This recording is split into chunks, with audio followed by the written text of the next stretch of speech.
In diesem Video zeige ich euch die mit Abstand 5 besten Landespots, die es jetzt momentan in Chapter 6 Season 2 gibt. Da sind natürlich safe Spots dabei, also Spots, wo so maximal 1-2 Gegner mit landen und dann auch noch Spots, die contested sind, also Spots, wo viele Gegner mit landen. Als ersten Landespot haben wir genau diesen hier. Auf der Karte befindet er sich genau hier neben Lone Wolf Lair. Hier gibt es genug Chests, genug Munition und auch Waffen, um dann Gegner im Notfall fighten zu können. Auf jeden Fall, wie schon erwähnt, hier gibt es genug Munition und auch Mets, um dann Gegner fighten zu können.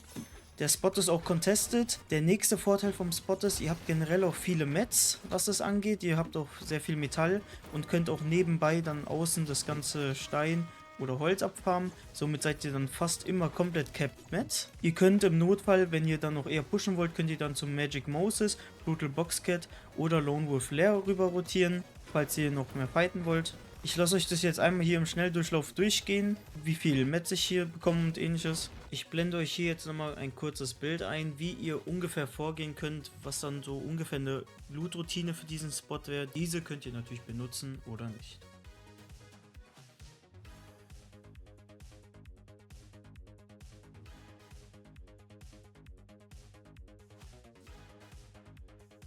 Dann habt ihr hier auch nochmal genug Slurp Barrels, womit ihr euch generell healen könnt. Das heißt, ihr müsst wenn dann nur Minis usen, um dann Full Life zu sein. Könnt also auch Heal sparen. Nachdem wir hier dann fertig gefarmt haben, können wir dann ganz einfach aufs Jump Pad und dann zu den Gegnern rotieren, um sie zu fighten. Der nächste Drop ist genau dieser hier bei hinter Outlaw Oasis und Shiny Shafts. Hier ist der nächste Spot. Eigentlich ist er nicht contested, aber ihr könnt euch halt vorstellen, dass er auf jeden Fall dann in Cups contested ist, höchstwahrscheinlich. Das ist aber auch eher so ein Safe Spot. Ihr müsst hier dann halt einfach gut Offspawn fighten können, damit ihr hier den Fight dann gewinnt. Ihr seht, hier gibt es auf jeden Fall genug Metall auch. Habt also auch generell gut Mets. Hier gibt es genug Chests, hier gibt es genug Munition. Ihr könnt dann hier an den Seiten immer nochmal diese Schilder abbauen.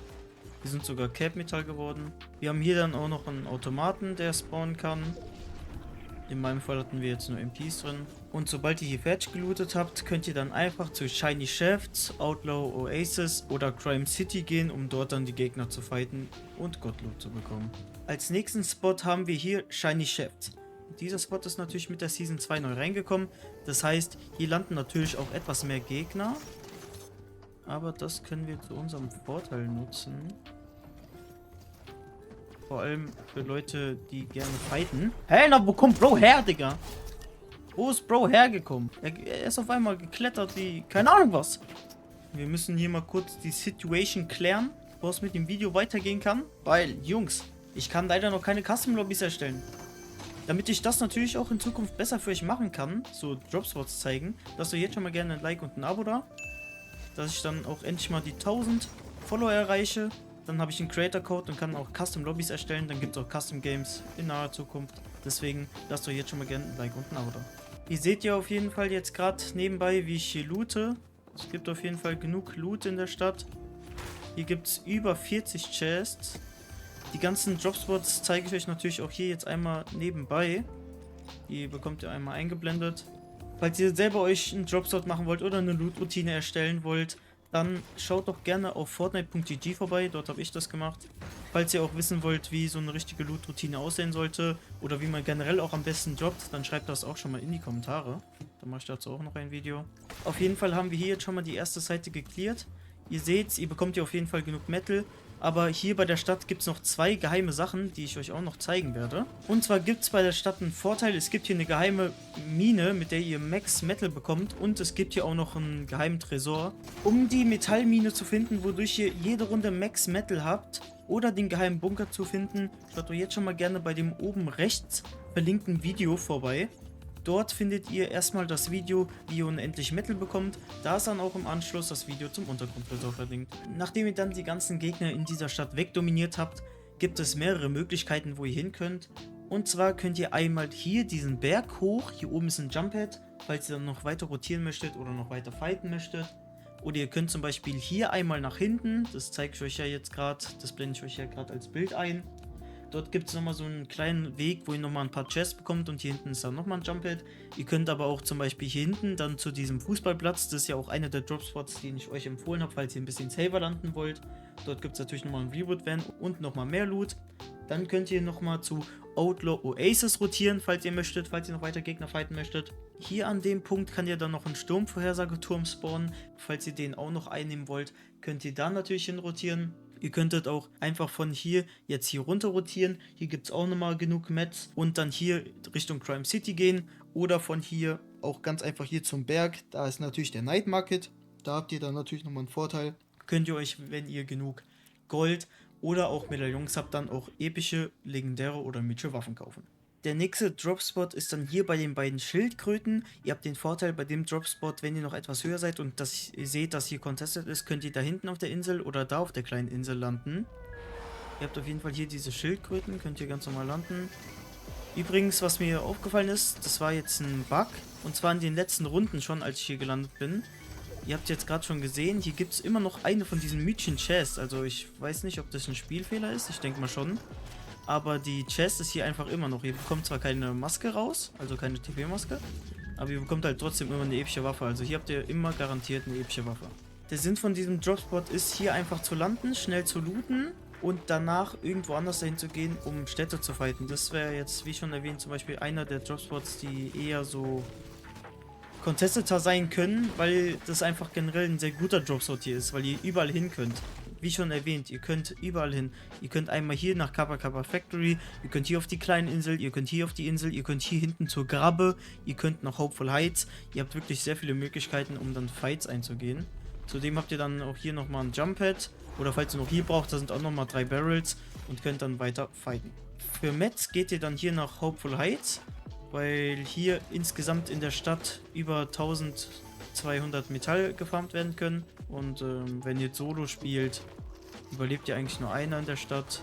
Und dann sollte das auch schon mal kein Problem sein. Metal könnt ihr zum Beispiel hier im Haus farmen.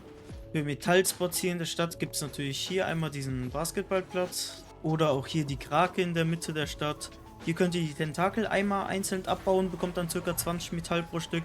Und dann könnt ihr auch noch den inneren Teil vom Oktopus, also hier die Mitte abbauen. Da bekommt ihr dann auch nochmal so ca. 80 bis 90 Metall. Stein könnt ihr dann zum Beispiel hier farmen. Es gibt hier genug Steine, die ihr einfach ganz normal abfarmen könnt. Auf dem Weg bis zur Zone oder falls ihr noch in der Zone seid. Und danach seid ihr auch wieder Cap Met. Als letzten Spot haben wir hier Masked Meadows. Bei dem Spot hat sich ja einiges getan, sage ich mal, seit der neuen Season. Mit der neuen Season ist bei dem Spot ja jetzt eine Bank oder ein Tresor reingekommen, sage ich mal, den man aufbrechen kann. Da ist natürlich wieder OP-Loot drin. Und was soll ich sagen, bei Masked Meadows kennt man das halt schon. Man hat genug Holz, man hat genug Stein, man hat von allen Metz-Typen genug, man hat generell genug Loot, weil hier genug Chests sind. Also es gibt hier eigentlich keinen Nachteil, den man hat, sage ich mal.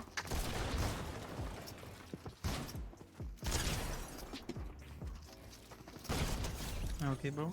Euch sollte auf jeden Fall klar sein, dass dieser Spot contested ist, also ihr werdet hier ganz sicher nicht alleine landen.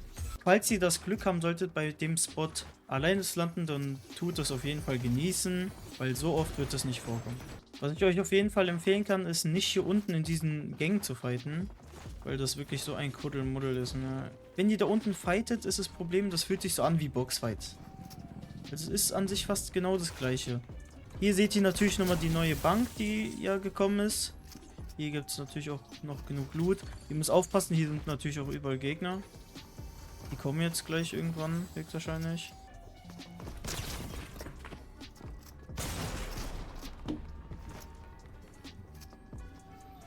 Jetzt habe ich ein kleines Problem.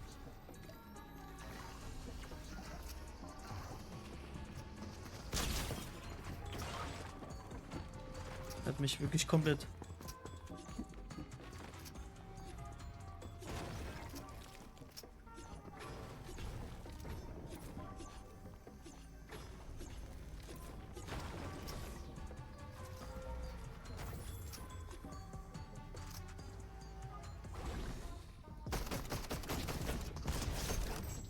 Stark. Das Ding ist, wir haben jetzt kein Termit gerade. Mit Termit könnt ihr hier natürlich den Tresor aufsprengen. wo ihr dann natürlich auch nochmal Gottloot bekommt. Ich versuche jetzt nochmal Termit zu finden. Hier haben wir auch schon direkt Termit gefunden. Umso mehr Termit ihr habt, umso schneller geht natürlich der Tresor auch auf. Hier spawnen natürlich auch Bots als Gegner. Muss man natürlich noch mit aufpassen. Ach, das ist der schon wieder.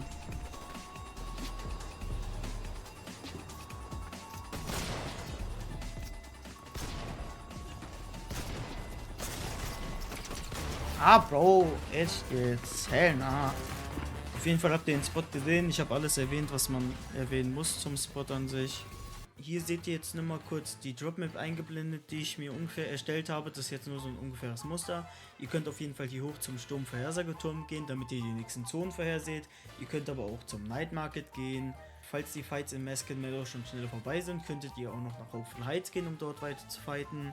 Ihr könntet zum Beispiel auch unten zu diesem Bambus-Labyrinth gehen, dort gibt es auch nochmal ein paar Chests. Oder falls ihr da schon alles fertig habt, könnt ihr auch einfach den Berg hochgehen. Dort gibt es nochmal ein bisschen Loot. Oder unterm Berg gibt es natürlich auch Loot. Da ist ein Jumppad drauf. Und mit dem Jumppad könnt ihr dann einfach in die Zone rotieren, je nachdem, wo ihr hin müsst. Und somit habt ihr jetzt die 5 besten Jobs, die es momentan in Chapter 6 Season 2 gibt. Ich hoffe natürlich, dass das Video gefallen hat. Wenn ja, so gerne ein Like und ein Abo da. Schaut zudem auch auf meinem eigenen Discord-Server vorbei. Dieser ist in der Beschreibung verlinkt. Haut rein und ciao.